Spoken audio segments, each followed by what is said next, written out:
Test, test. 1, 2, 1, 2.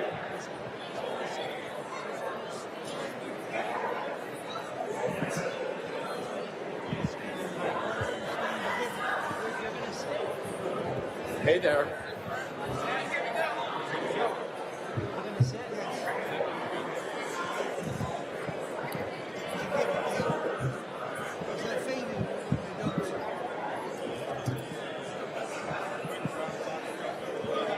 I can, yes. Good afternoon. And, thank you. I probably need it right here.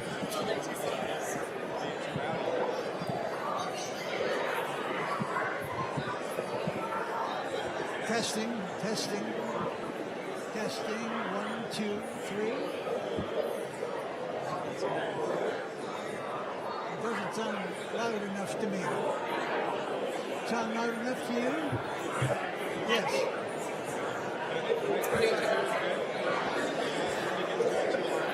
Okay. It's just. Yep, I got my paper right here, but I want to be able to look at people. The other alternative is you're standing for it. The only other alternative is Hold on to that for a minute. you stand for it. It's the only alternative. No, I want to be wheeled up here. Am I locked in? Yeah. Unlock Now you're me not. in. Okay? You're free. Oh, Yep, you're free. oh, Yep. Be careful for the person behind you.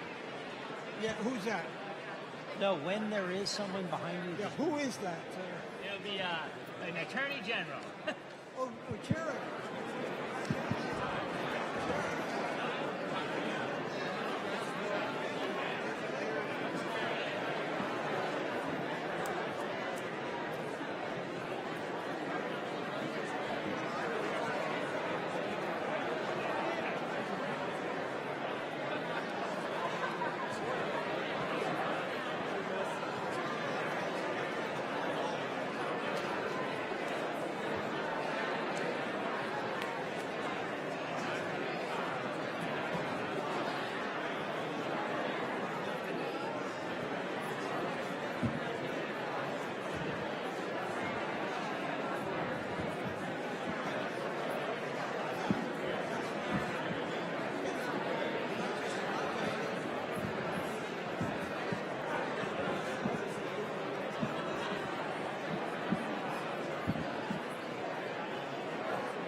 Members and guests, we're going to get started shortly. If you could please find your seat, that would be great. Thanks.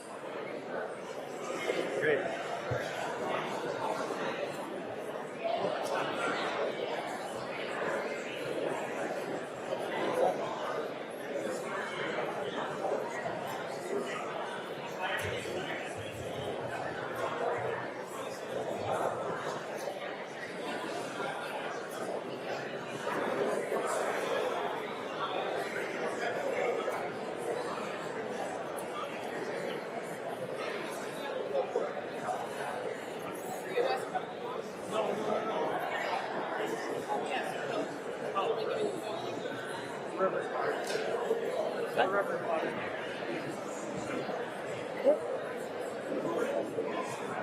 Yeah, get ready. Get ready. Yeah.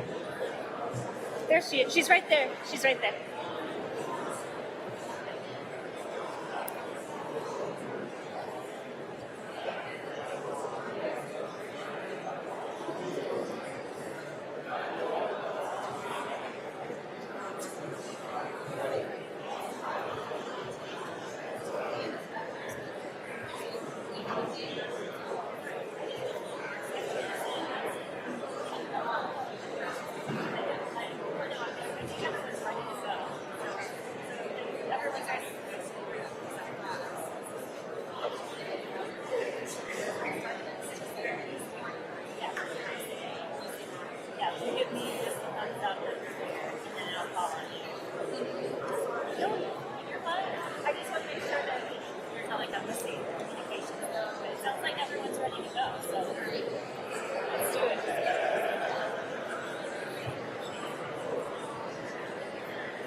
I'm getting one.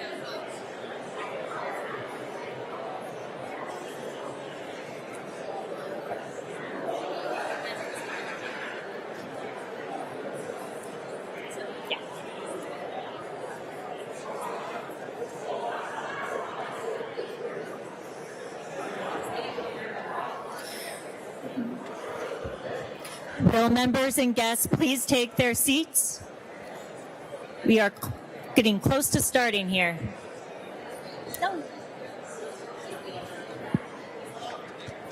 Okay, great. Yeah, I'll just look for your thumbs up.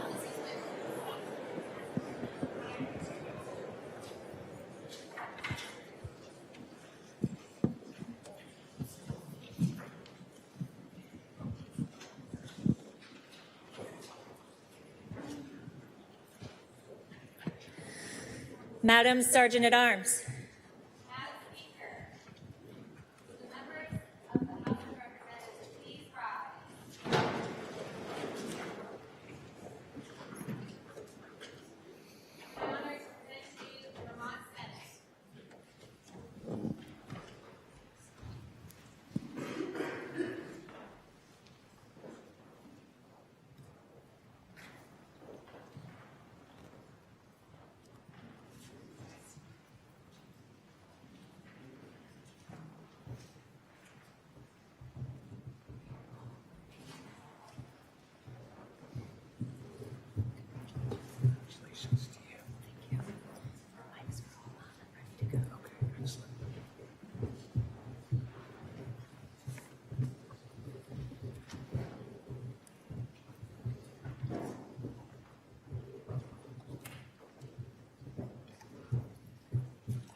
This joint assembly is convened pursuant to the provisions of JRS 3, which the clerk will now read.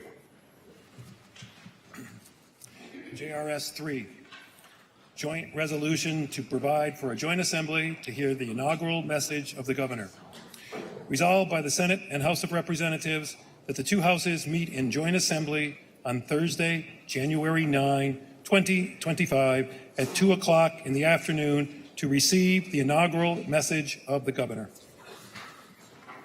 Please rise and remain standing while the honorable justices of the Vermont Supreme Court are escorted into the chamber by the Sergeant at Arms.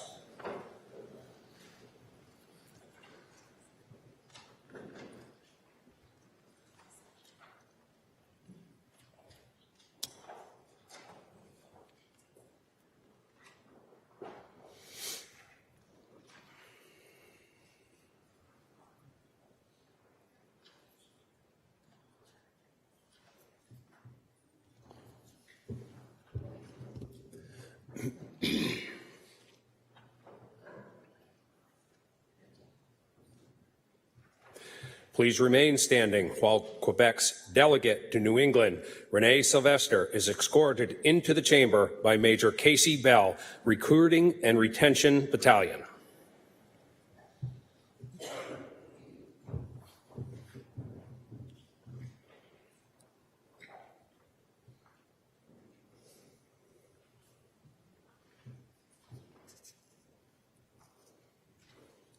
Please remain standing while Canadian Consul General, represented by Lisa Carrier, is escorted into the chamber by Sergeant First Class Yulia Benson, 40th Army Band.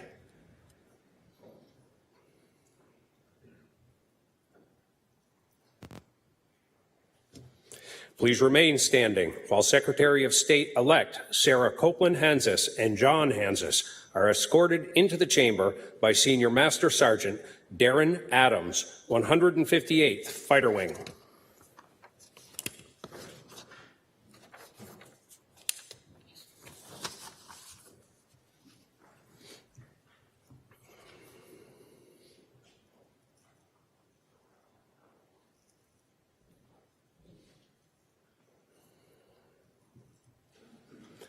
Please remain standing while the Auditor of Accounts, represented by Deputy Auditor Tim Ash, is escorted into the chamber by Master Sergeant Kelly Burton, 158th Controller Light.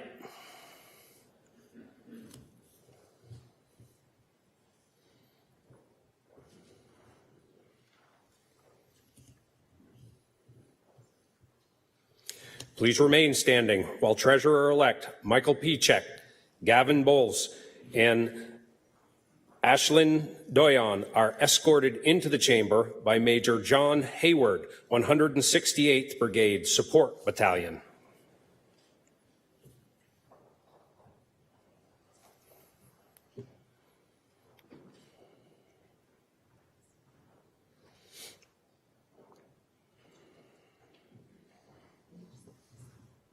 Please remain standing while Attorney General-elect Charity Clark, Lauren Yonda, and Robert McDougall are escorted into the chamber by Lieutenant Colonel Jason Boyd, 124th Regional Training Institute.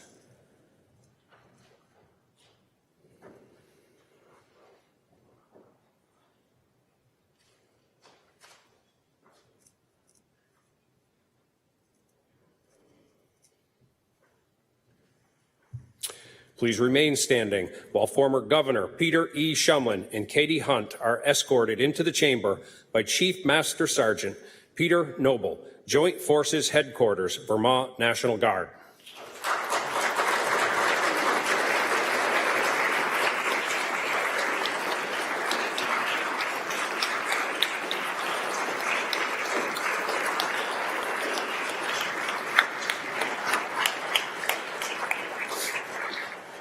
Please remain standing while former Governor and Mrs. James H. Douglas are escorted into the chamber by Master Sergeant Vladimir Sanon, 158th Fighter Wing.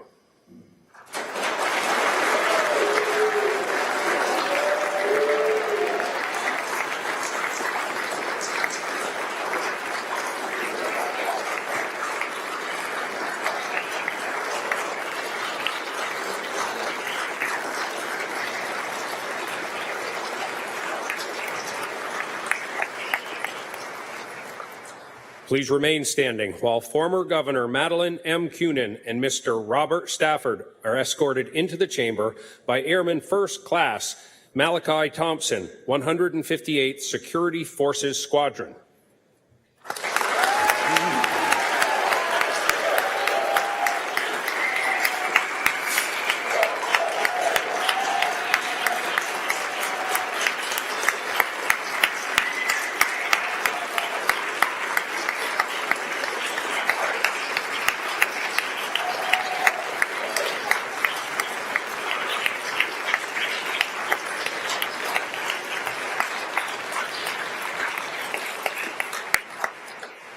Please remain standing while Marion Dubois, Diana McTeague Scott, Erica and Rachel Scott, and Kevin and Donna Scott are escorted into the chamber by Colonel Robert Beaudry. Joint Forces.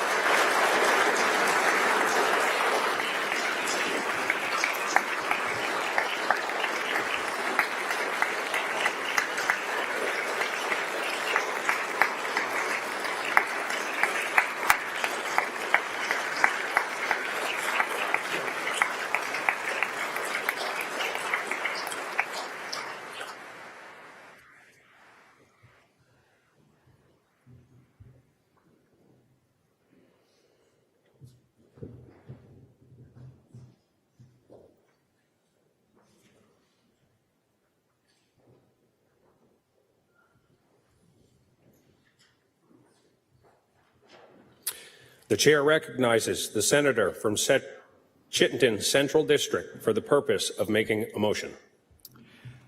Mr. Chair, I move that a committee of 6 be appointed to wait upon His Excellency Philip B. Scott, the governor-elect, and escort him into the chamber for the purpose of receiving his inaugural message. The senator from Chittenden Central District has moved that a committee of 6 be appointed by the chair to wait upon His Excellency Philip B. Scott, the governor-elect, and escort him into the chamber for the purpose of receiving his inaugural message. Are you ready for the question? If so, all those in favor signify by saying aye. Aye. All those opposed signify by saying nay. The ayes have it, and the motion is carried.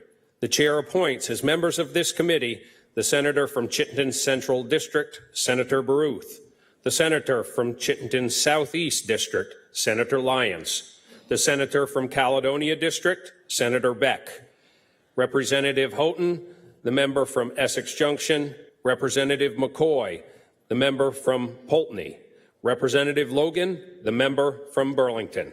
Will the committee please assemble and perform the duties assigned to it?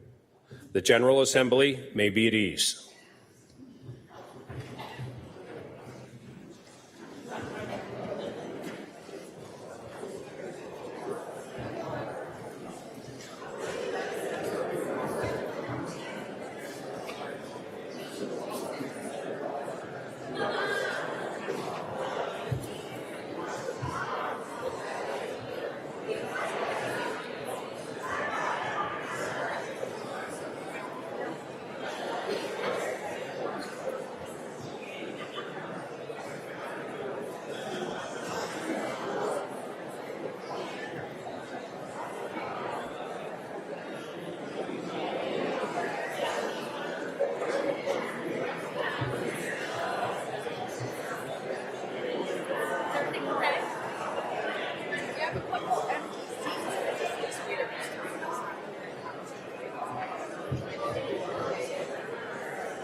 Madam Sergeant at Arms. It is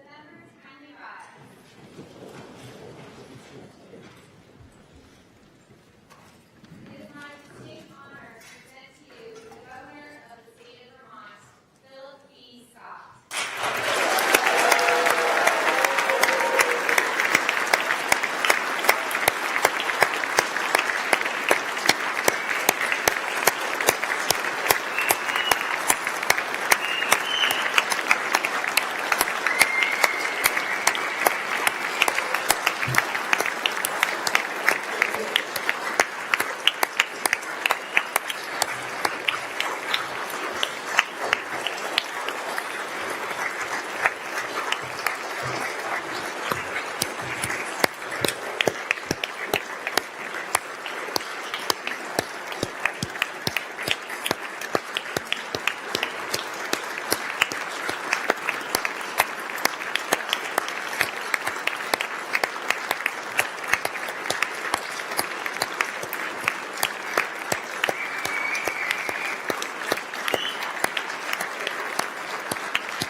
Welcome. Remember your first time here? I do. I do. That's how it's in there.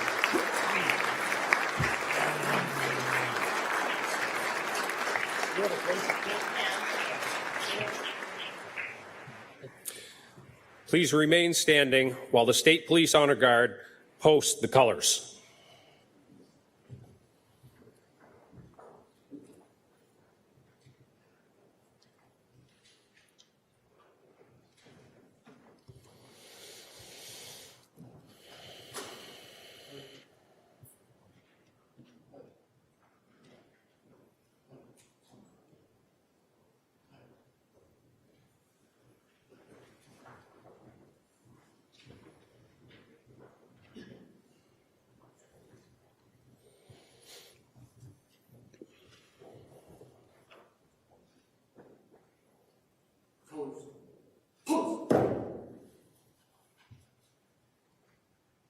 Reason.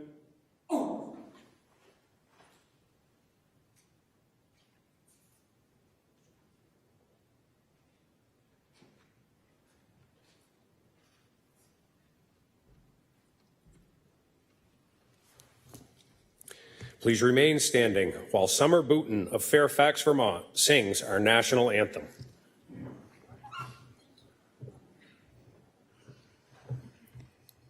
Oh, say, can you see by the dawn's early light what so proudly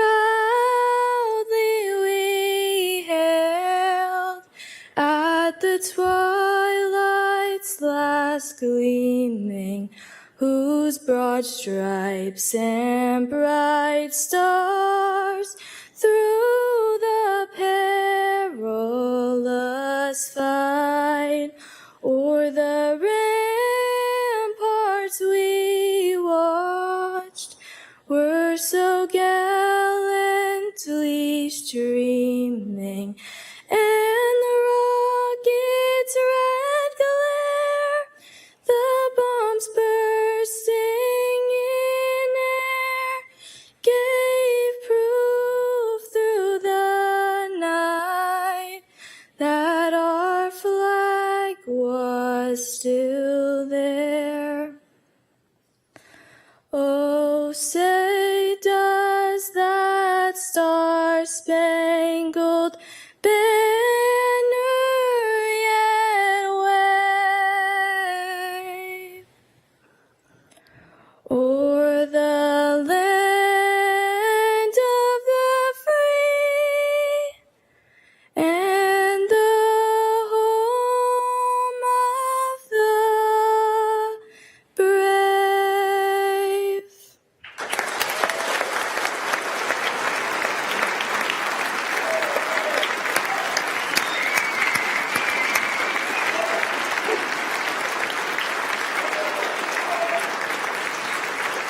Please remain standing while the State Police Honor Guard leaves the chamber.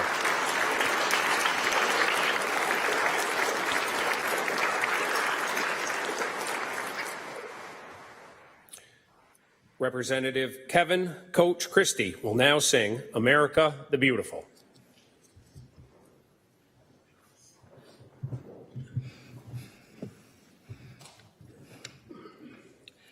Oh, beautiful for spacious skies, for amber waves of grain, for purple mountains, majesty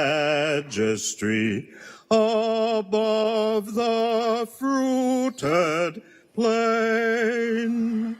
America, America, God shed his grace on thee, and crown thy good with brotherhood from sea to shining sea. Oh, beautiful for patriot dream that sees beyond the years. Thine alabaster cities gleam, undimmed by human tears. America, America, God shed his grace on thee, and crown thy good with brotherhood from sea to shining sea.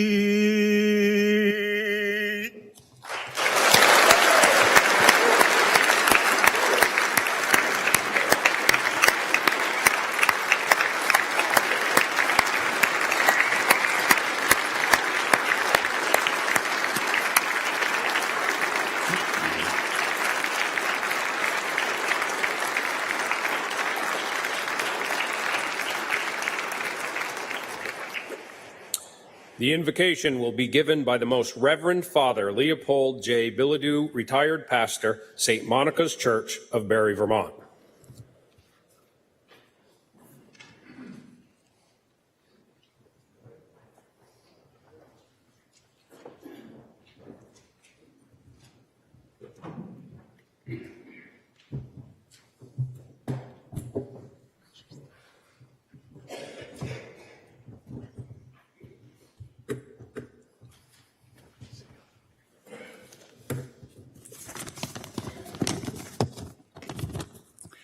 Someone once said that he who sings prays twice. So I'd like you to join with me in this little ditty.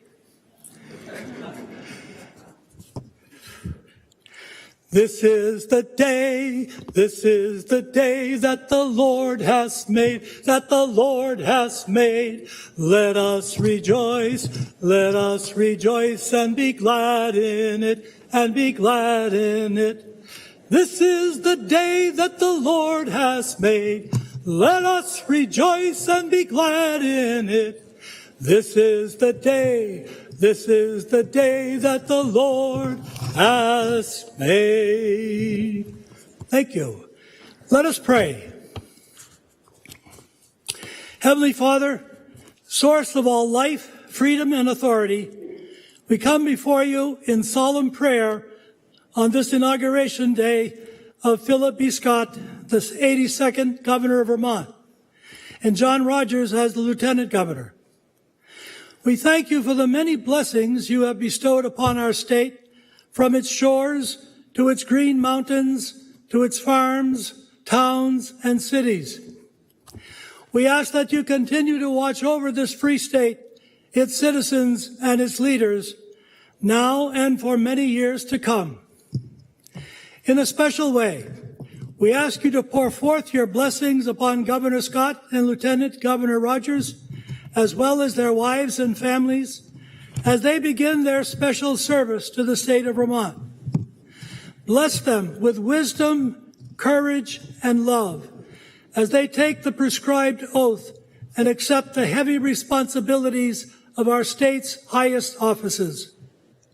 Keep them always faithful to their solemn pledge and enable them in your love to bear true allegiance to the state of Vermont and its Constitution by seeking the common good of all Vermont citizens and by joining hands with all our fellow citizens in the ongoing work of building a state that seeks to be a place of freedom, justice, and compassion for those most in need, especially the poor, the marginalized, and the unemployed. A state that cherishes and uses wisely the resources with which you have endowed our land. May Vermont, founded as a beacon of religious liberty and toleration, continue to uphold this most cherished freedom by welcoming in the public square faith and the values that flow from faith. Show us the path, Lord, to be builders of relationships in our state and its communities, so that we may bring forth harmony from our diversity. Bless our governor as he seeks to create cooperation among the government, business, service, and faith communities, so that together we may create opportunity for all our fellow citizens, especially the young people, to fulfill their God-given potential in loving homes and families and effective schools. Lead us, Lord, in finding ways to build trust in communities, to curb violence, and to protect the homeless, the destitute, the infirm, and the elderly. Give our governor, our legislators, and all those in government service an ever greater measure of understanding as they address the difficult problems that we are facing all. Most of all, Lord, give us joy and give us hope that we may be preserved in the freedom and unity in that peace that the world cannot give. And after enjoying the blessings of this life, may we be admitted to those which are eternal. We make this prayer in thy holy name. Amen.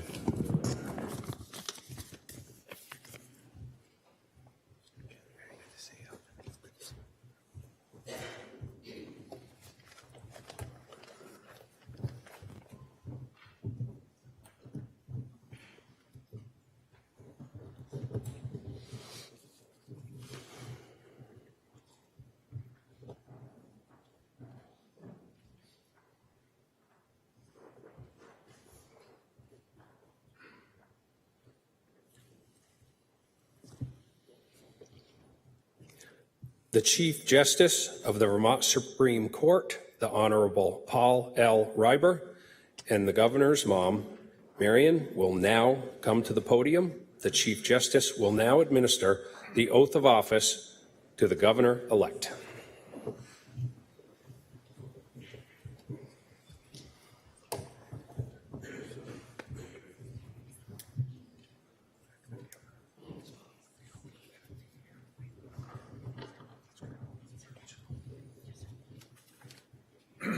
Governor, please raise your right hand and repeat after me.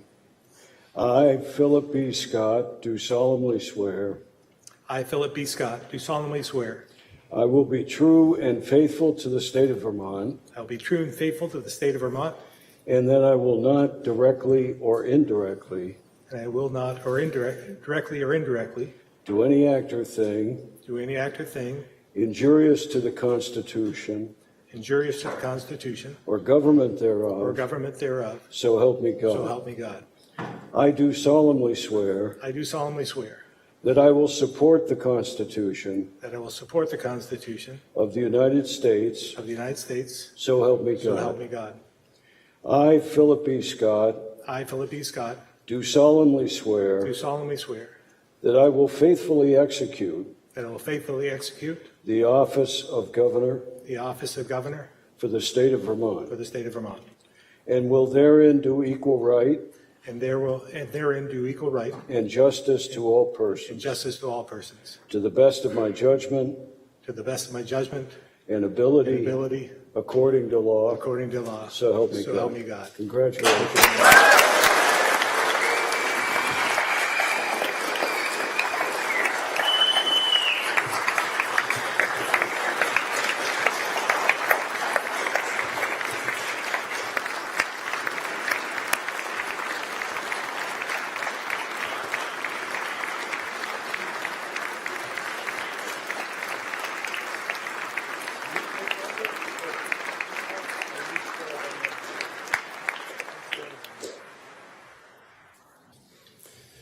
First, the oath of office will be administered to Michael Pichek.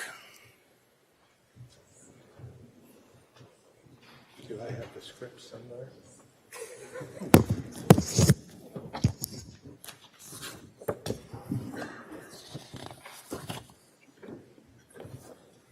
Raise your right hand and repeat after me.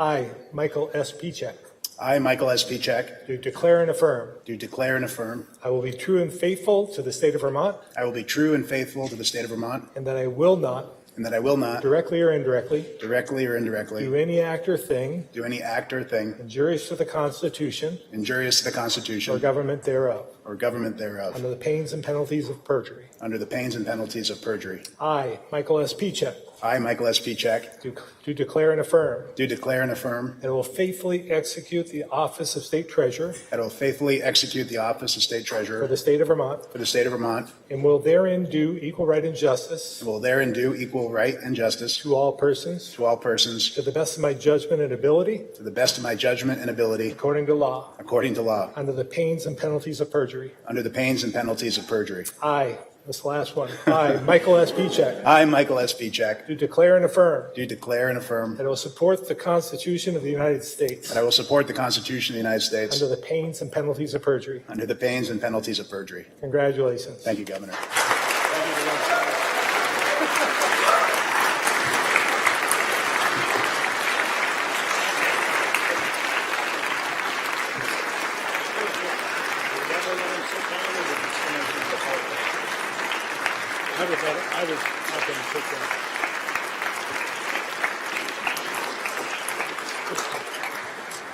Seeing as we've been standing for so long, everybody can feel free to sit down.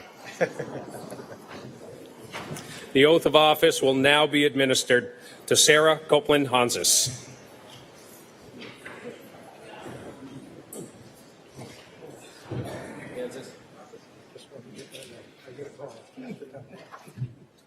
I know.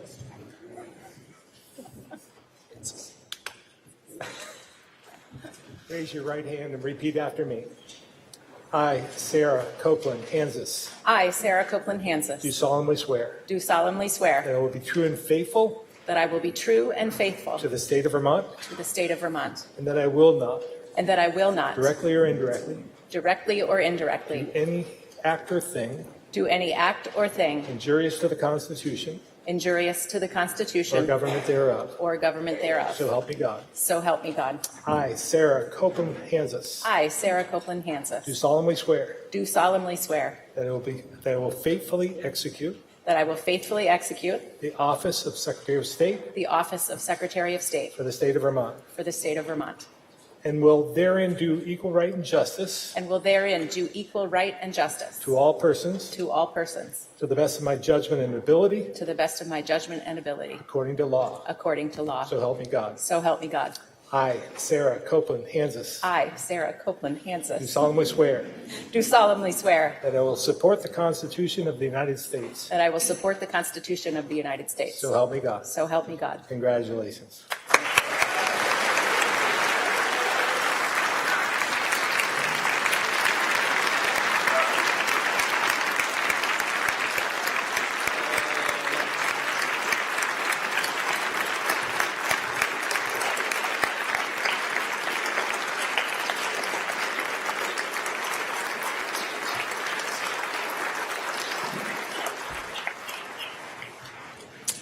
The oath of office will now be administered to Charity Clark.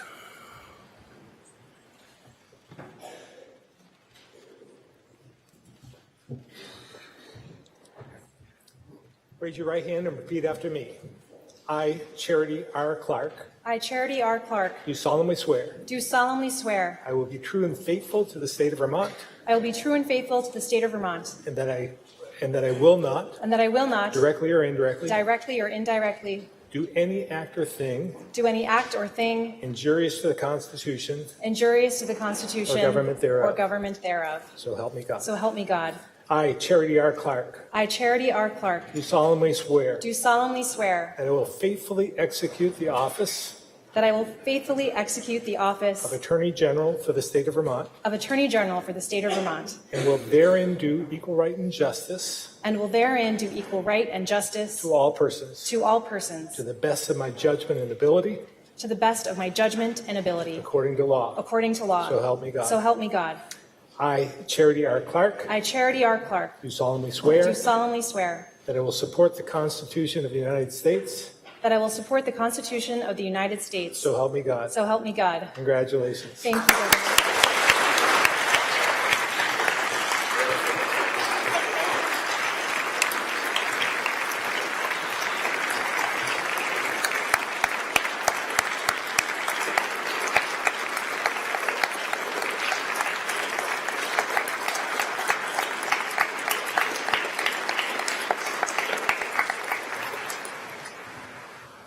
I haven't heard so much swearing since I left the farm. A second invocation will now be given by Rabbi David Fainsilber of the Jewish community of Greater Stowe, Vermont.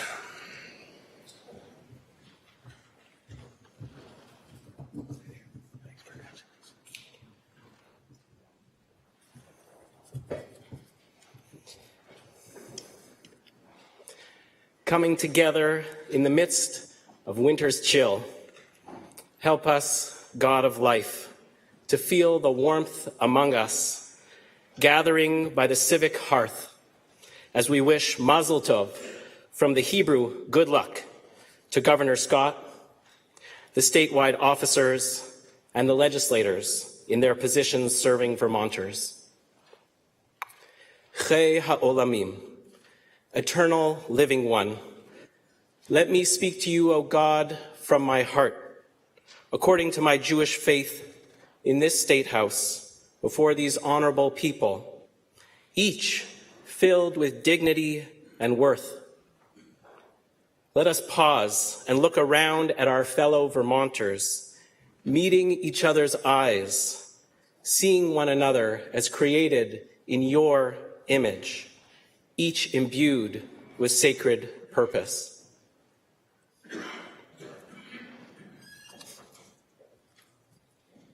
As I consider my words before these elected officials, I keep thinking about some conversations with folks in Vermont, each of them also created in your image, conversations that are keeping me up at night and that call me to action. In recalling each person, I invite our elected officials and our fellow Vermonters to please join me in offering our prayers and commitment to them. Like the dear friend and colleague, a brilliant working mother, a community leader who told me of her employment uncertainty, who is living without a proper kitchen, and whose landlord neglects ongoing issues in her family's home. Or the wonderful mother, an incredible artist, who has recently attempted suicide, in part because she is anxious about losing her current housing.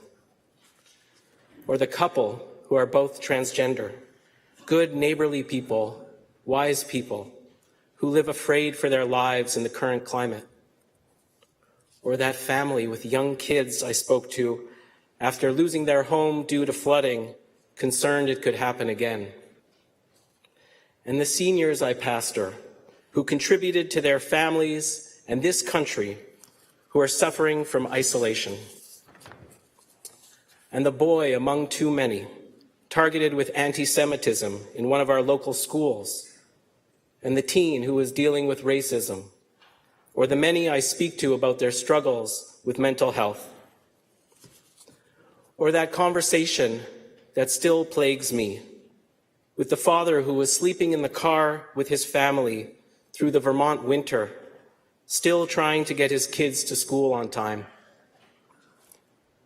God of the orphan, the widow, the stranger, the most vulnerable among us, you filled each one of us with a spark of life that cannot be extinguished. Each of us with intrinsic worth and vast potential. Each of us with many identities and a unique purpose to offer.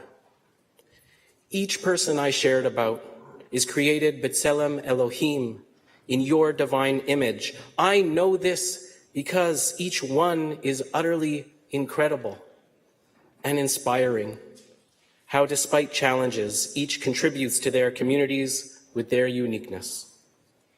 Imagine how much more each person could offer of themselves if they weren't struggling to survive. What a gift to their families, Vermont, and the world if they had the support to thrive to their fullest potential. As we say in our weekly prayers in our congregation, O God, bless our diverse inhabitants equally in the light of your presence, that we might build a society based upon compassion, justice, and opportunity for all. Compassionate God, may Governor Scott and all these lawmakers and their families lead lives of meaning and value, affirming each day the sacred purpose in their governing. Help our lawmakers to know the power in their words and deeds. Imbue them with dignity, that they might help to build a society that affirms the worth and potential of all. One conversation, one deed, and one legislation at a time. Guide them to see their fellow citizens and all those who dwell here as neighbors and friends, cultivating circles of care so everyone feels supported. Lead them into their communities to ask what keeps Vermonters up at night, actively seeking the voices of the voiceless. And joining Vermonters together as one sacred, diverse tapestry, may you, our political leaders, in relationship with community leaders and all those you serve, model a cooperative way forward for our painfully fractured country and for our broken yet beautiful world. Across Vermont and beyond, may we all come to know, as the great Reverend Dr. Martin Luther King Jr. said, we are caught in an inescapable network of mutuality, tied in a single garment of destiny.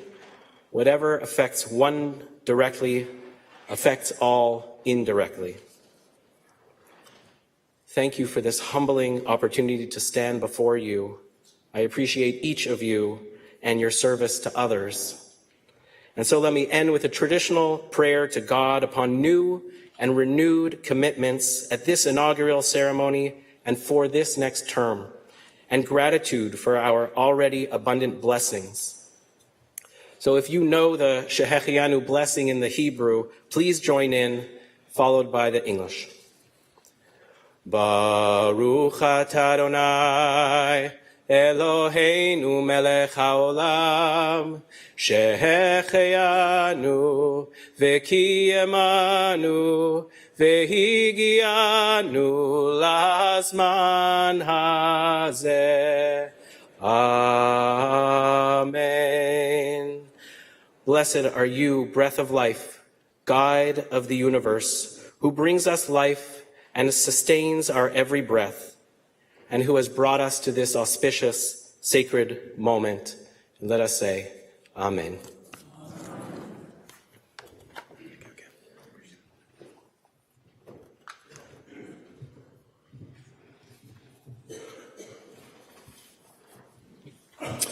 Patty Casey will now sing These Green Mountains.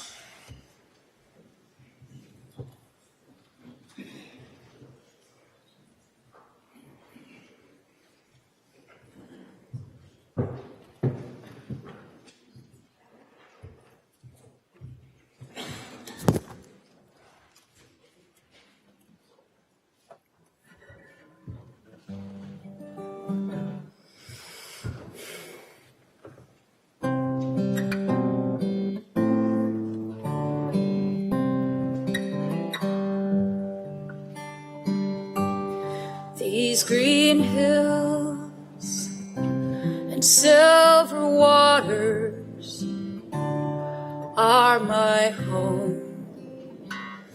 They belong to me and to all of her sons and daughters. May they be strong and forever free, and let us live to protect her beauty and look with pride on the golden dome. They say home is where the heart is. These green mountains are my home. These green mountains are my home.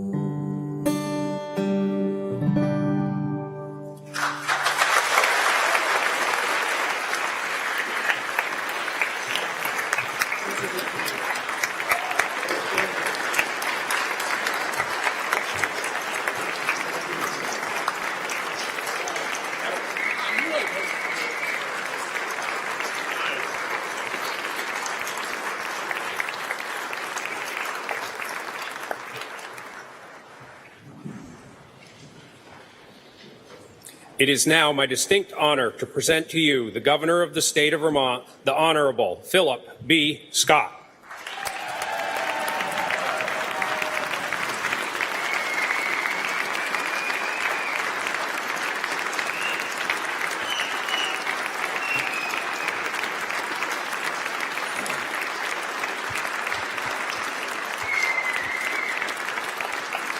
Thank you. Thank you. Thank you.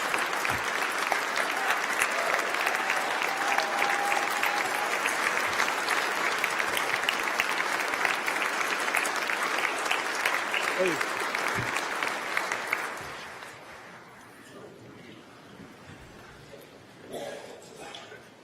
Mr. President, Madam Speaker, Mr. Chief Justice, members of the General Assembly, honored guests, and fellow Vermonters, I'm honored to have earned the trust and support of voters to serve once again as governor.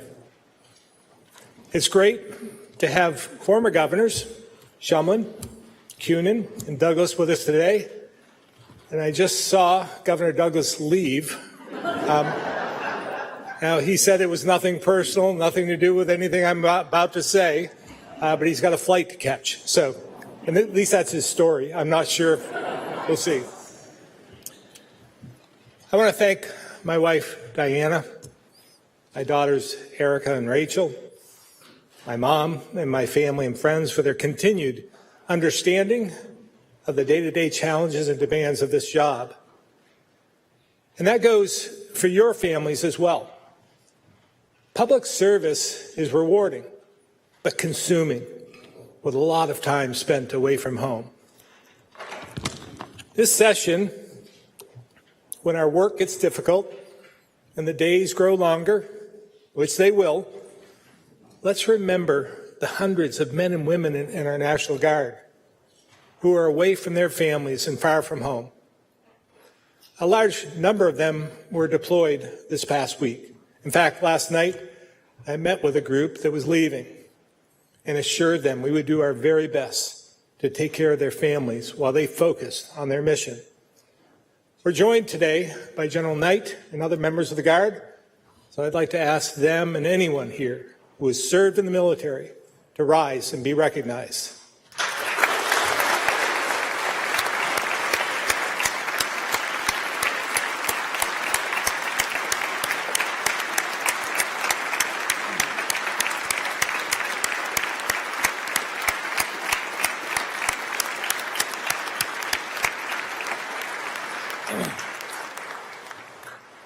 I also want to acknowledge former legislators we've lost over the last year, who I had the privilege of serving with over my 24 years in this building.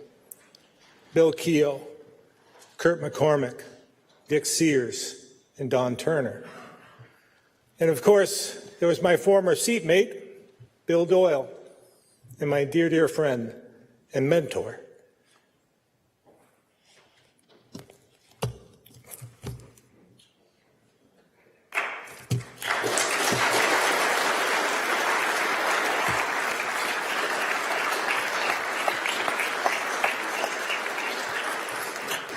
Dick Mazza, all respected and greatly missed. Between Senators Doyle and Mazza, they served 90 years in this legislature. One a Republican, the other a Democrat. But they had something in common. It had nothing to do with power or the influence earned in the hallways of the State House. They were both successful because their constituents back home trusted them to do the right thing and not fall into the trap of red versus blue, trusted them to put the people they represented first. See, they understood from the start that their job was to bring the perspective of their communities to the State House, not the other way around. They knew it wasn't legislators in this building who elected and re-elected them over those 90 years. So they worked for their constituents, their neighbors, and the folks who turned to them for help. When you think about it, that's really what being a legislator is all about. That's the job.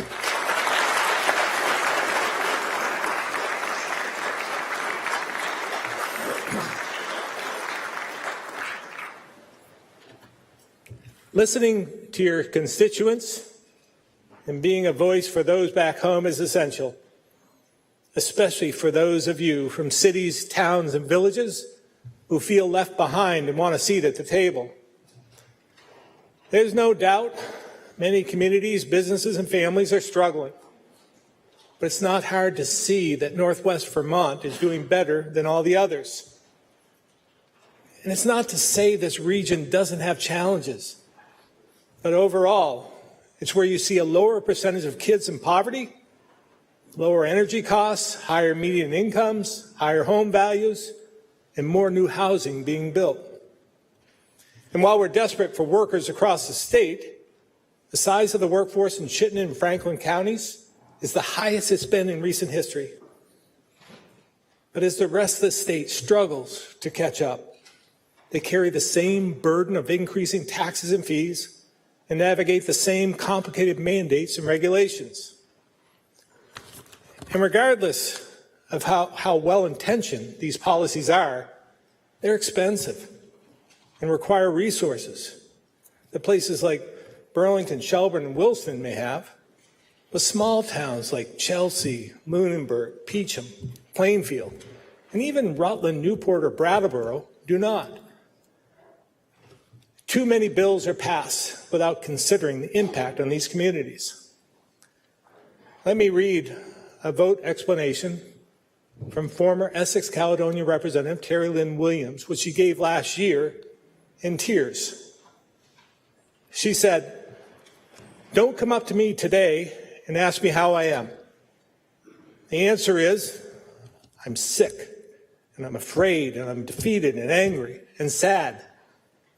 There you have it. Don't ask, because you have no idea or don't care what you're doing to my county and the other 70% of Vermont." Now, you may not agree with what she said, but we can't ignore how she feels. And she's not alone. 2 years ago, I shared the story of a somewhat angry guy from Essex County, and that's not you, Senator Ingalls.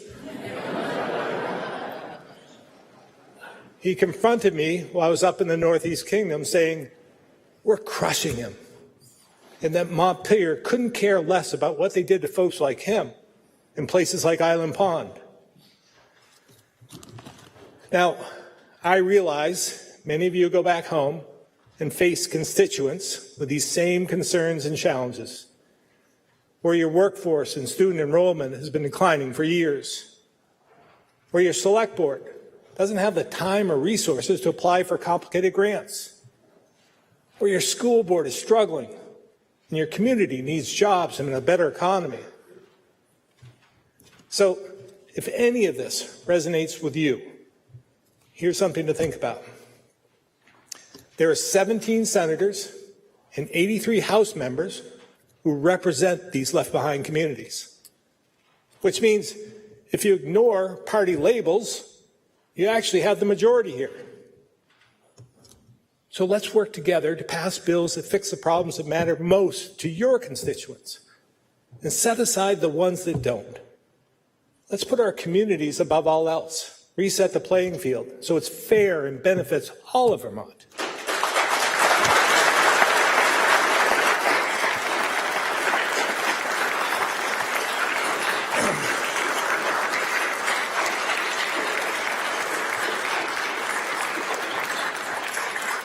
Now, let me ask you to think about a time when you're hunting, mountain biking, driving, or on a hike, and you've gotten turned around. You somehow got off the trail, took a wrong turn. It starts to get dark, and it hits you. I went the wrong way. When that happens to me, I stop, get my bearings, and get back on course. But when it comes to politics, I know it can be hard to admit when you've gone down the wrong path and need to turn around. But we're not here to worry about egos. We're here to do what Vermonters need. And they just sent a very clear message. They think we're off course.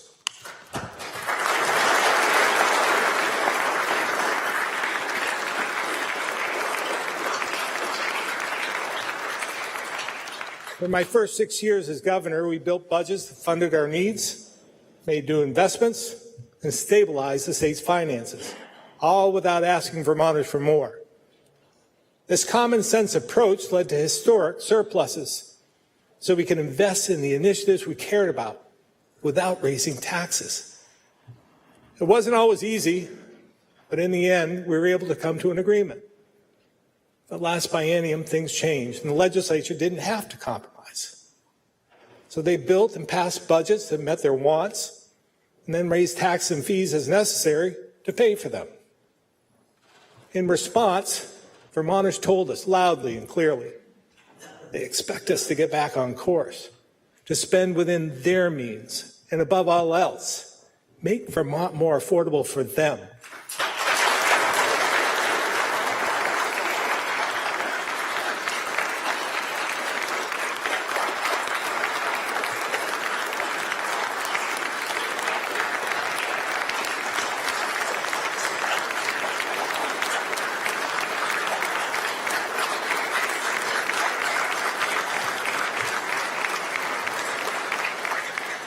Now, you don't have to take my word for it.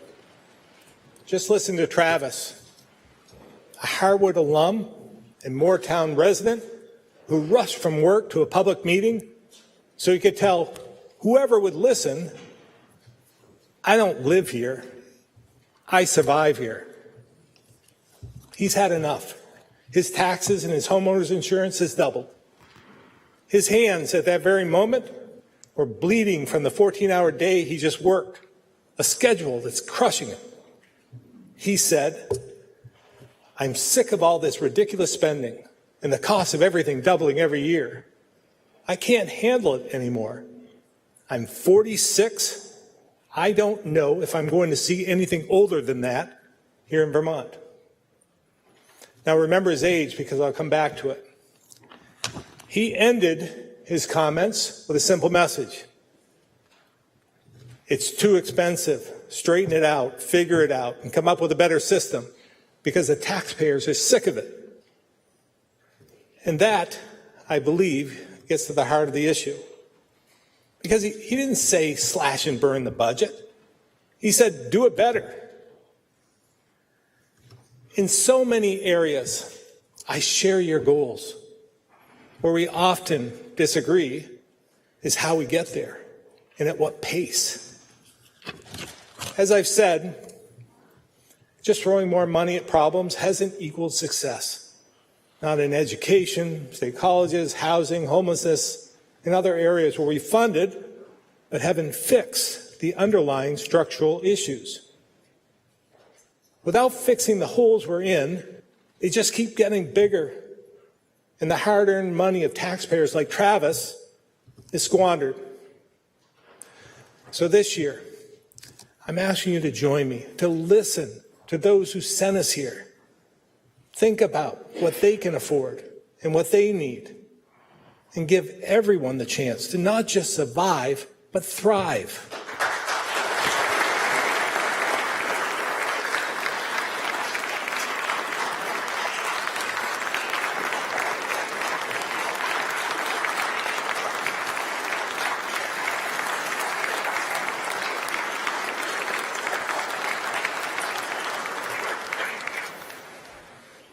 There's no doubt the root cause of our challenges is demographics, especially the size of our working class and number of students, which has been shrinking for decades.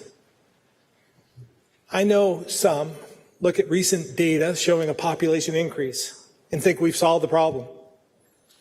Well, while it's good news, looking at total population doesn't tell the whole story.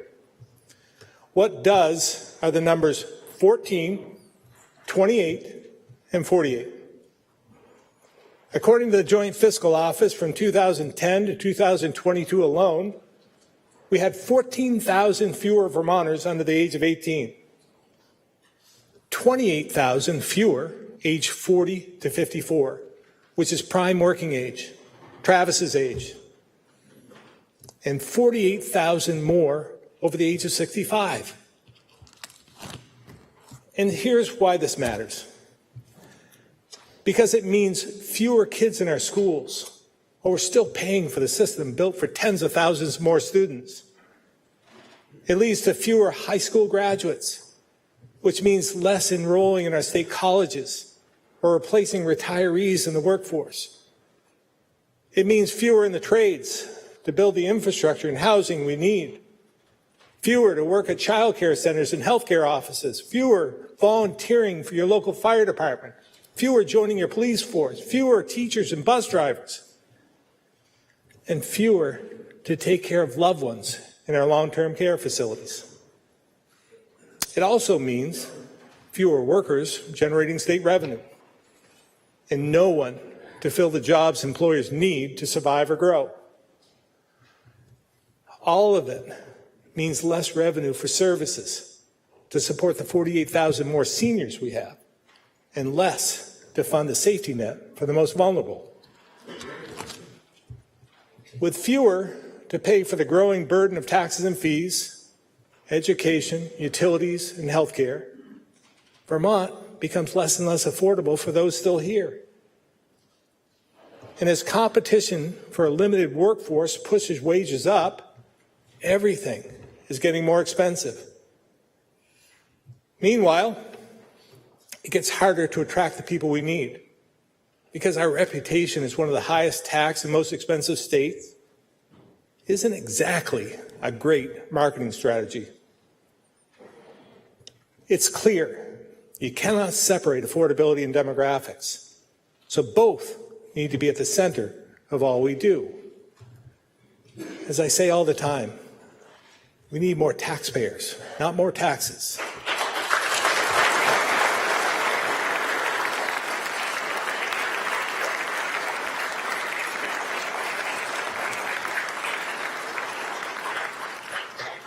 Housing is a great place to start. We know mortgages and rent are unaffordable for many. The costs and the shortage of units drives people out of Vermont and prevents families and workers from moving here. To me, the issue is obvious, and its solution relies on a basic economic principle: supply and demand. According to the Housing Needs Assessment, it will take 7,200 homes just to break even. And if we want to grow the workforce beyond what we have today, we need over 8,000 homes a year for the next 5 years. But our current rate is about 2,300. Now, that's an improvement over the 1,600 a year we saw over the previous decade, but it's nowhere near enough. So this session is crucial. We pass an actual housing bill focused on 4 strategies. First, let's strengthen our foundation with infrastructure for housing and flood recovery, not just with funding, but with a creative expansion of our successful TIF program. Second, we can give a helping hand to neglected communities by continuing to transform dilapidated houses into homes and economic opportunity. Third, we need more people investing in and revitalizing working class neighborhoods. So let's continue to grow creative programs like VHIP and help more mom and pop investors be part of the solution. And fourth, if this is truly the crisis we all know it is, let's treat it like one. In order to make real progress, we've got to address our appeals process, which has been abused for far too long. And we have a lot more work to do on last year's land use bill, like expanding the Act 250 exemptions currently provided to a select few and giving rural communities a seat at the table so they too have an opportunity to thrive and grow.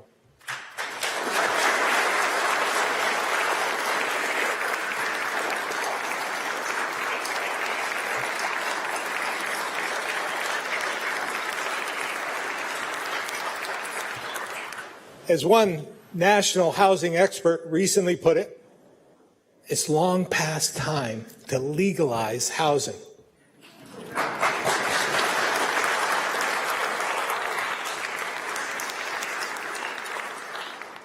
More housing plays an important role for another key challenge, education.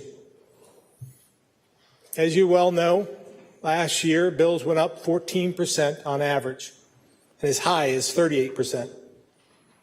And if this year's projected rate goes into effect, education property tax will have increased 33% in just 3 years.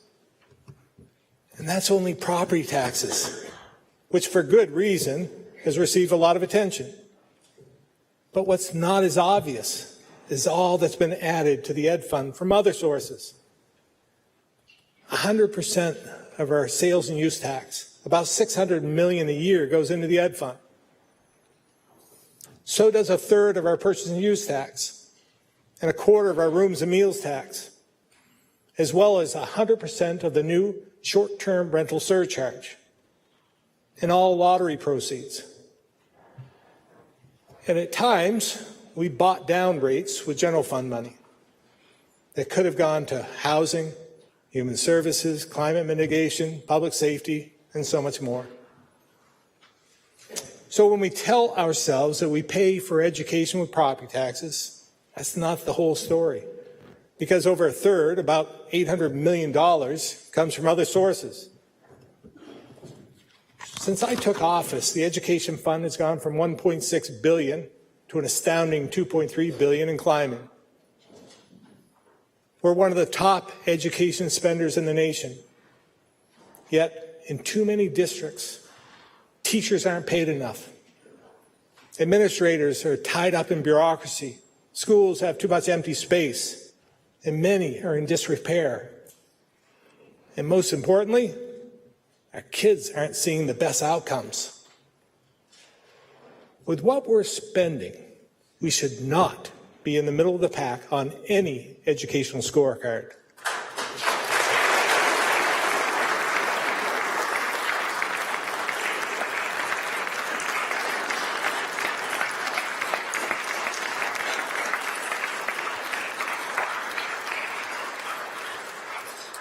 And our kids should all be at grade level in reading and math. But in some grades, less than half hit the mark. While educators, administrators, parents, and kids are doing their very best to make things work, the statewide system is broken and failing them. So, what's causing the problem? First, it's the way we pay for it, the funding formula. 48 states set the amount they will spend on education each year. Vermont does not. Here, every school budget is set by school boards. And if local voters pass it, the state is required to pay it, no matter how much it costs. Then the state sets the property tax rate using the CLA, grand list, pupil weights, and a bunch of other complicated stuff that few understand. And it's typically done weeks after budgets pass and months after they're built. So when school boards and voters make their decisions, few know the impact on their property taxes. We all know there are some communities whose taxpayers can't afford to pay more. So they keep their spending low in hopes of smaller tax increases. But too often, the communities that have more can afford more, so they spend more. And those higher spenders can actually increase the rates of those whose kids and teachers are getting less. Next, we need to take a hard look at how we govern and administer education. Put simply, we have a lot of buildings, classrooms, adults, and layers of bureaucracy, but fewer and fewer kids and taxpayers. Today, we have 83,500 pre-K through 12 students paid for by the Ed Fund. For the 80,000 who are in public schools, we have 52 supervisory unions, 119 districts, and 287 individual schools. We also have among the very smallest class sizes in schools in the nation, and the very lowest student-to-teacher and student-to-staff ratios. Now, some may think this is a good thing, and maybe it is. But the evidence shows that many high-performing schools throughout the country are larger, with bigger classes and higher ratios. The bottom line is, our system is out of scale and very expensive. And as obvious as these challenges are, we haven't been able to fix it. Efforts like Act 68, Act 46, and Act 127 have fallen short because they tried to tinker with an existing structure that simply isn't working well. So let's have the courage to fix the entire system, to make it work better for all kids and give them more opportunities from cradle to career.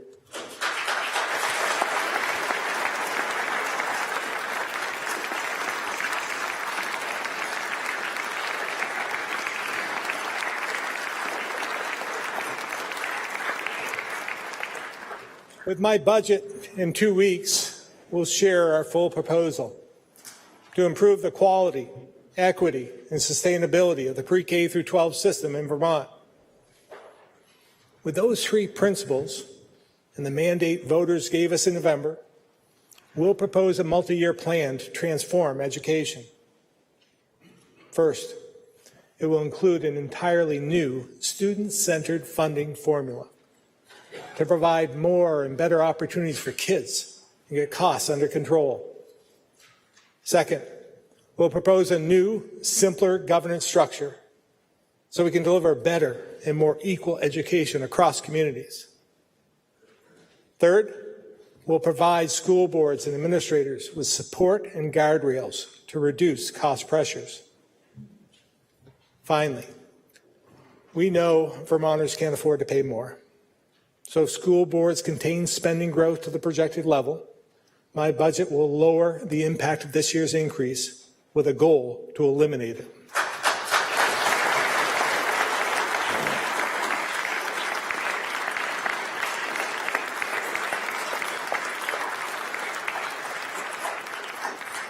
Now, I'm not going to sugarcoat it. None of this will be easy. And I'm sure we'll hear some of the same hesitations and concerns of the past. Here's a few you might remember. We need some schools to consolidate or close, but not our school. We need lower costs, but we won't share a teacher or principal. We need efficiency, but we want our own school board. We need pay equity, but we want our own employee contract. We need the state's help, but don't mess with local control. All these concerns are more about adults than students. And failing to fix this problem is failing our kids.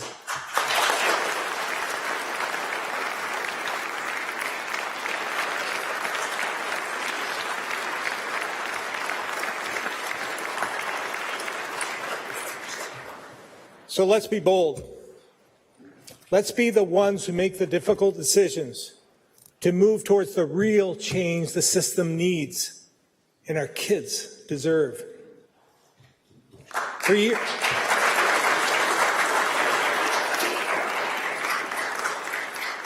For years, I've said, if I gave you $2.3 billion to educate 83,500 students, it would look far different than what we have today. This session, we have the rare opportunity to not only make our system more affordable for taxpayers, but also improve the quality of education for all kids, no matter their challenges or where they live. And we owe it to everyone to seize the moment and be brave together.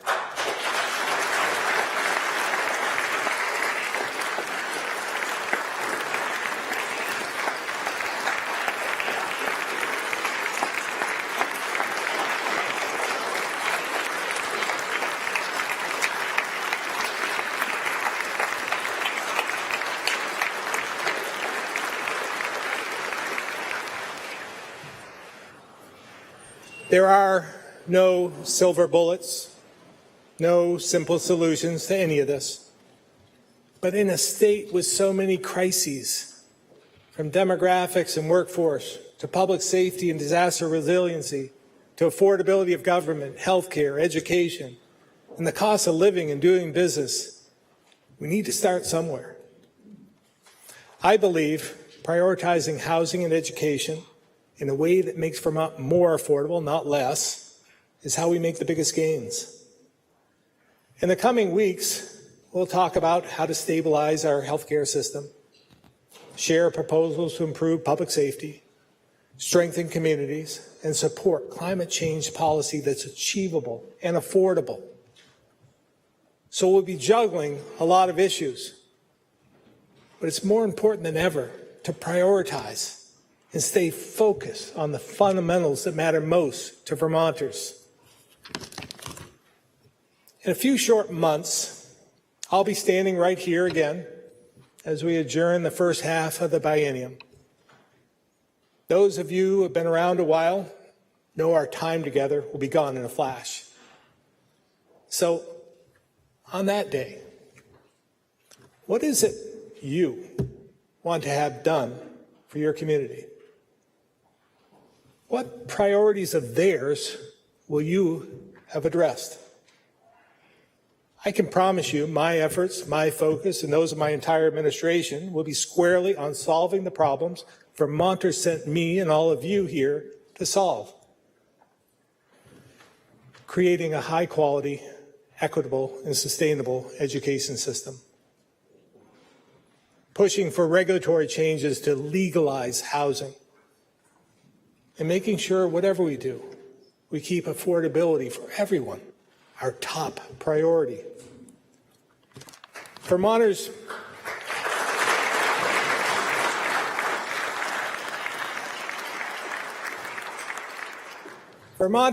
asked us very clearly to separate our wants from our needs and to fix, not just fund, issues that have a major impact on their lives. Now, I know this is your process, and I know what's taken up this session, and whether we make progress on these issues or not is in your hands. So I'm asking each of you to think about what Vermonters will say about our work at the end of the session, to use the time between now and adjournment wisely, to prioritize the issues and perspectives of your constituents, and make sure the concerns of your communities are heard.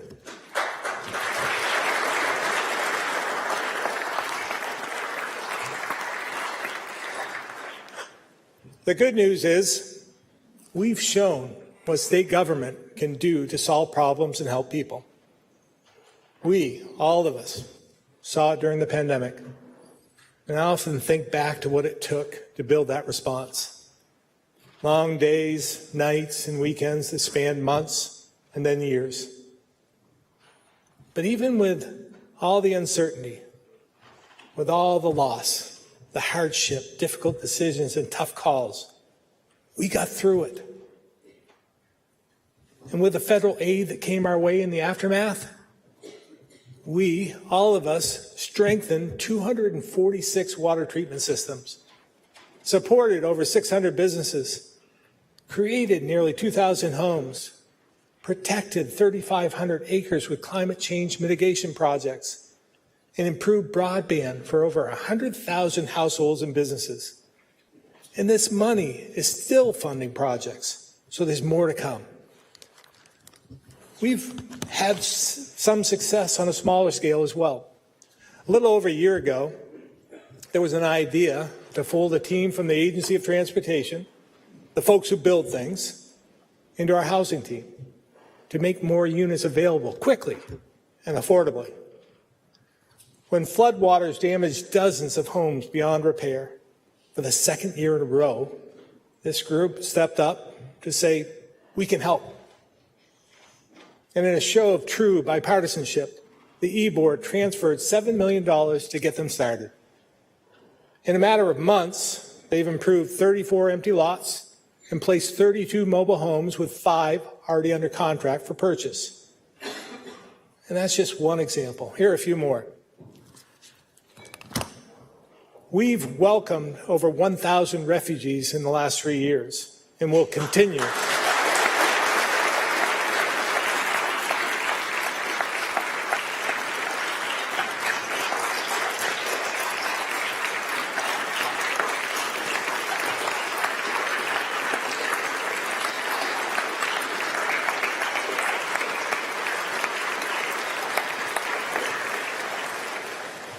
And we're going to continue to do our part.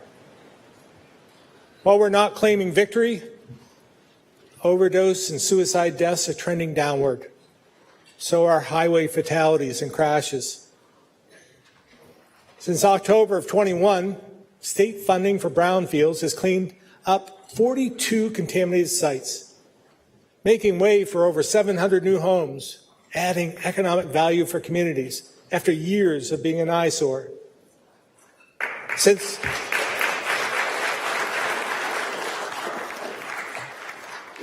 2020, our VHIP investments have brought 500 affordable apartments online, with almost 500 more under construction. As you recall, the average grant is about $36,000, which is a bargain in today's market.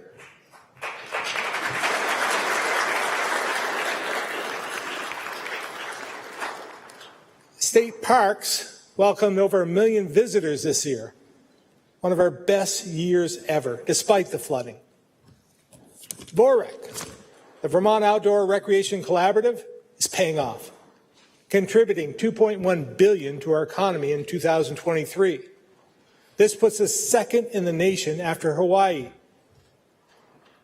We've issued hundreds of rays of kindness, recognizing Vermonters for their everyday good deeds, which includes Mr. G, a teacher in Northfield who's here today, for his Walking Wednesday group that's been connecting students to exercise in their community for years. To better serve Vermonters, we've started the long overdue process of modernizing our 55-year-old unemployment IT infrastructure. We've completed major projects like the 1,000-foot runway expansion at the Franklin County Airport, which, coupled with the expansion of water and sewer, which we did, will make Highgate and an economic hub.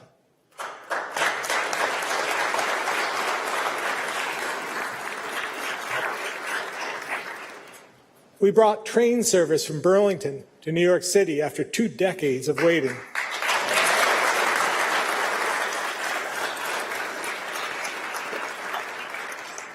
But that's nothing compared to another huge accomplishment in transportation.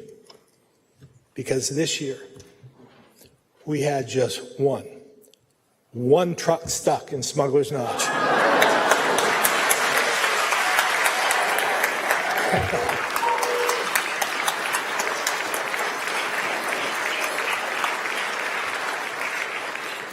Now, if we can go from as many as 12 stuckages down to 1, we should be able to do almost anything. Kidding aside, all across the state, there are good things happening, large and small, every single day.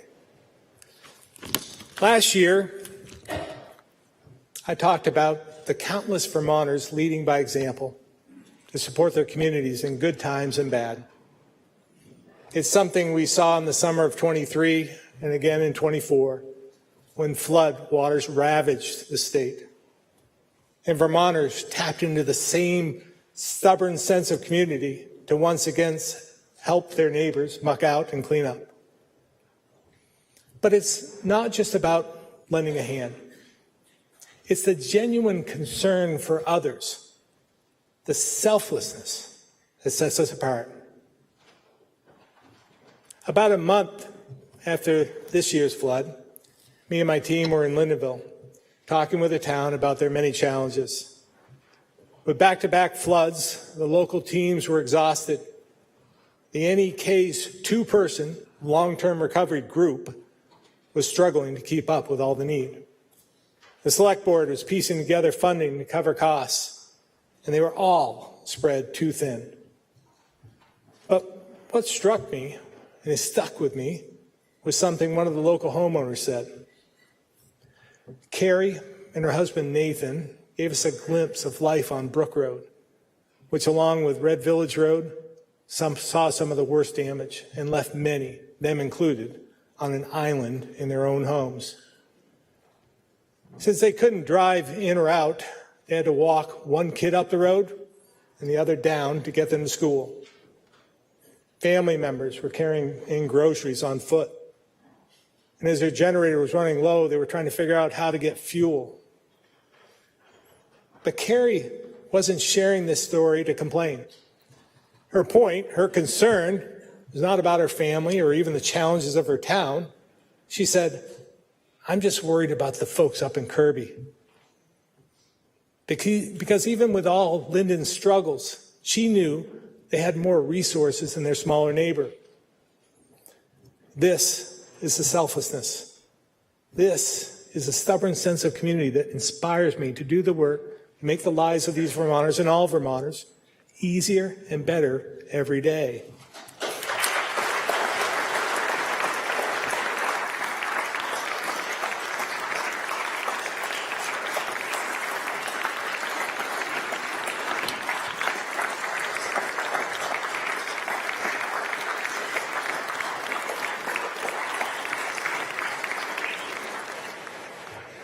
My friends, whether it's putting the needs of your neighbors ahead of your own significant challenges, leaving your family for months to protect democracy around the world, or being a trusted and honest voice for your community over decades, the examples are there for us.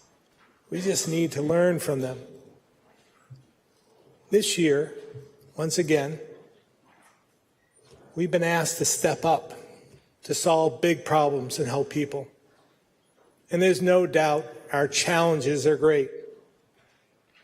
But if we meet them head on, accept reality, but refuse to settle for it, I know when this session comes to a close, we'll be able to go back to our communities with our heads held high, proud of the work we did here. We'll go home with a renewed sense of duty and hope of the brighter future that all Vermonters deserve. That's what they asked us to do. And we cannot and we must not let them down.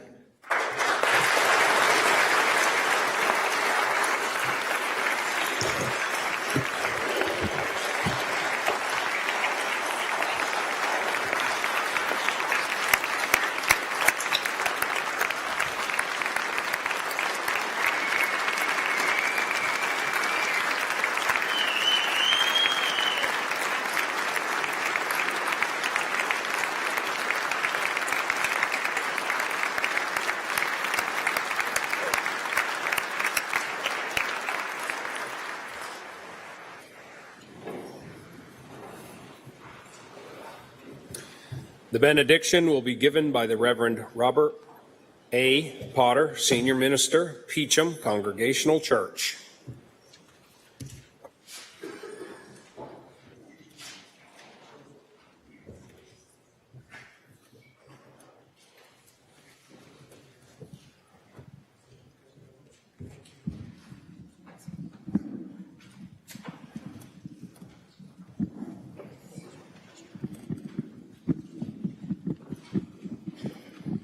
Leave now, I'll see you go.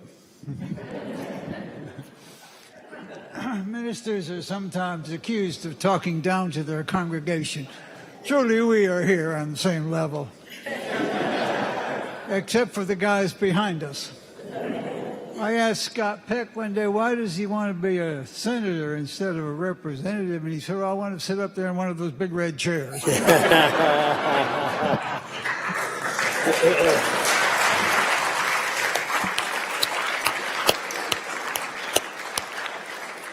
That's not true. I made that up, but I thought Jimmy Carter would have us be truthful above all things today. I had an awful fall yesterday, and my back and legs are, yeah. But my doctor said, sit up, don't shut up, keep talking. And I wanted to be here, just as all of you do, because of our love and respect for the governor, and indeed for what we're trying to do, you do together. I've been thinking, though, if I get a little lightheaded if I stand up, so they made me sit down here instead of going to the podium. But the great benefit of being down here, even though I can't believe I'd ever turn my back on the governor, is that if I faint before I get through this, I'll fall into the governor's mother's arms.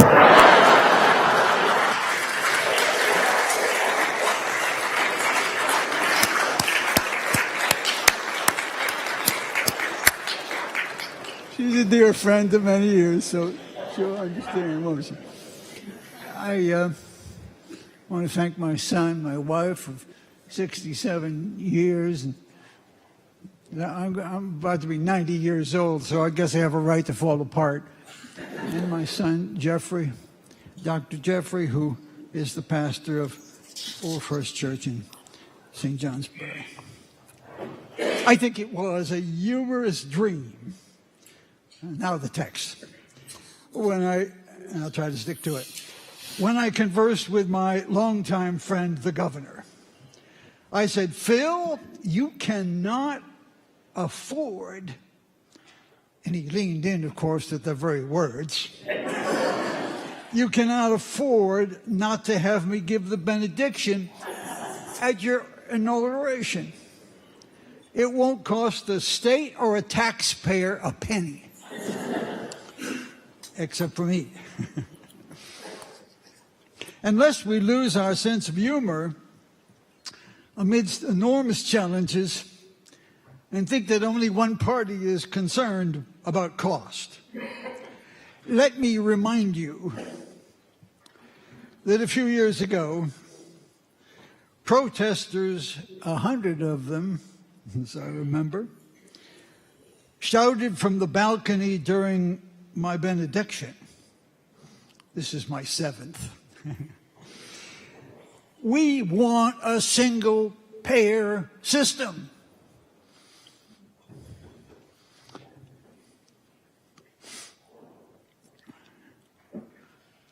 And the governor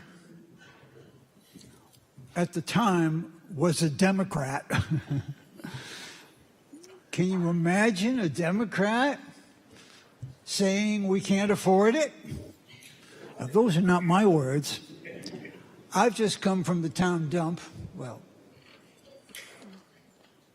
not just, but. And they told me which party to vote for. And I said, no thanks. And they sort of backhanded me and said, get out of here. It's very humbling to be thrown out of the town dump.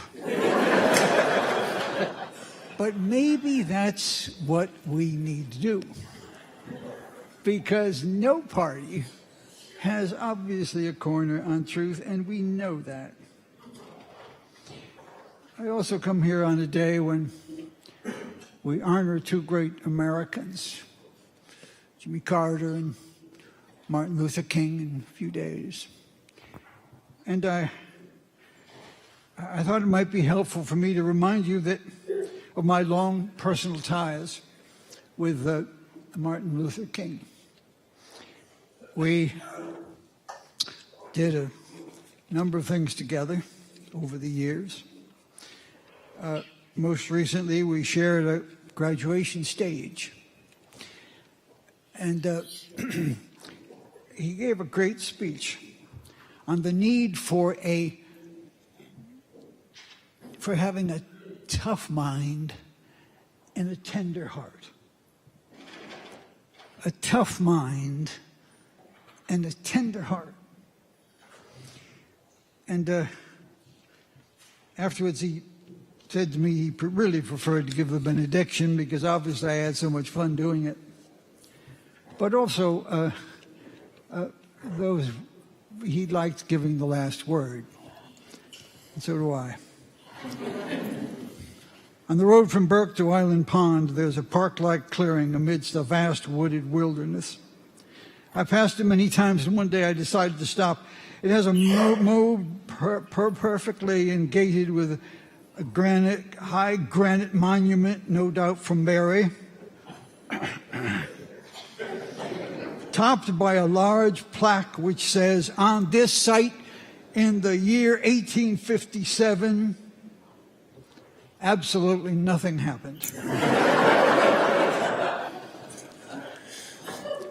Let no plaque ever be put on the side of this building.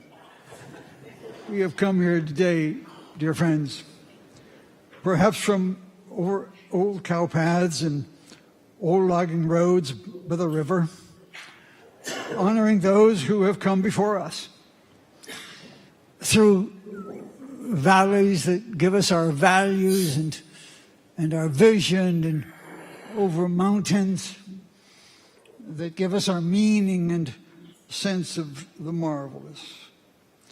In this land we so love, we have come to do the purpose of the people.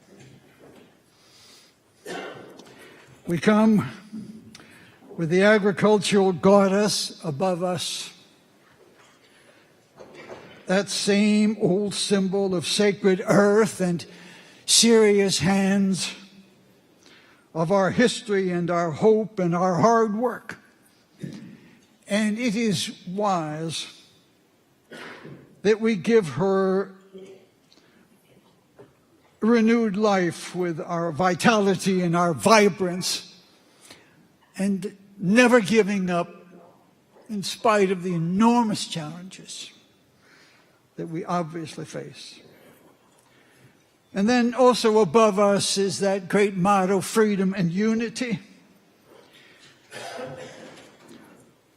reminding us to hold fast to what lasts among the highest values ever revealed to humankind. In a wild, weary, yet wonderful world, somewhat fearful of freedom in a disunited United States, we come today, don't we, to pledge to our people to serve the common good with uncommon greatness.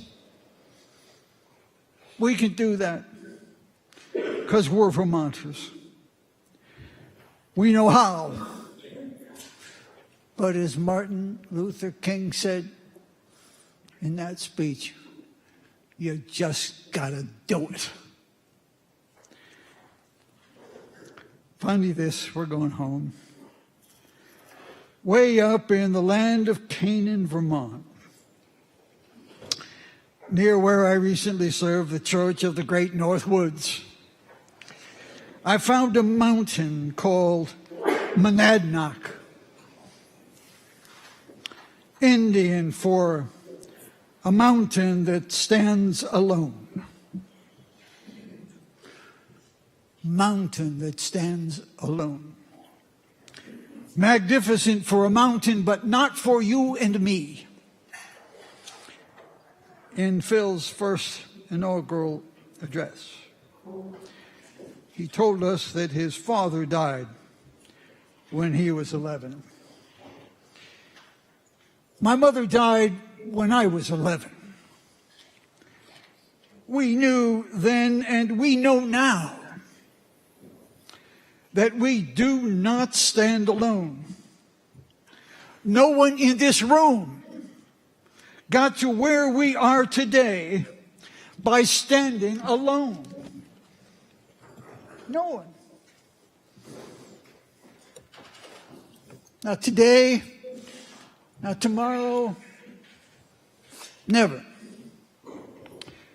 So on our way home tonight, or any night on the long, dark nights of a Vermont winter, remember this, dearly beloved, remember this. Sometimes, somehow, somewhere, somebody loves us. Somebody loves us. May we, knowing that love, may we have the courage to carry on. Carry on. Carry on. Carry on, Governor. We love you. We do. That's the last word.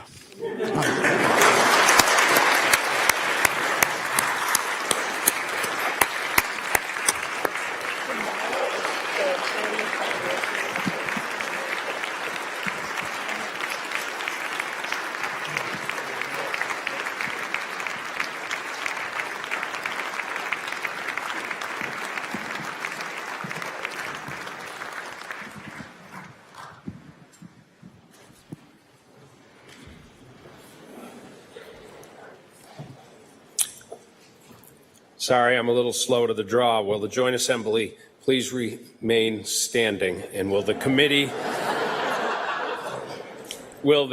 please reassemble and escort the governor from the chamber?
Please remain standing. Will the Sergeant at Arms please escort the Honorable Justices of the Vermont Supreme Court from the chamber?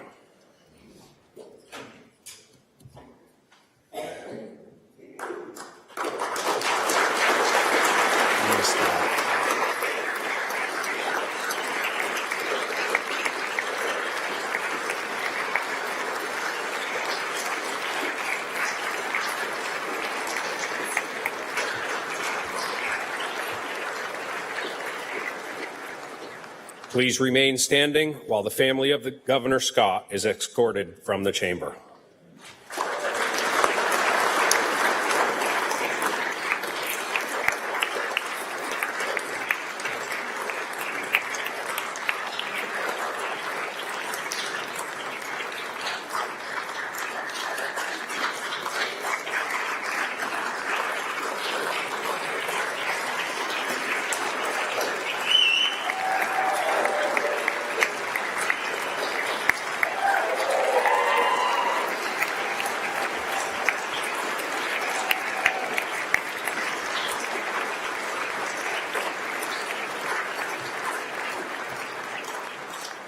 Please remain standing. Will the National Guard please escort our distinguished guest from the well of the House?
There being no further business, I do hereby declare this joint assembly dissolved.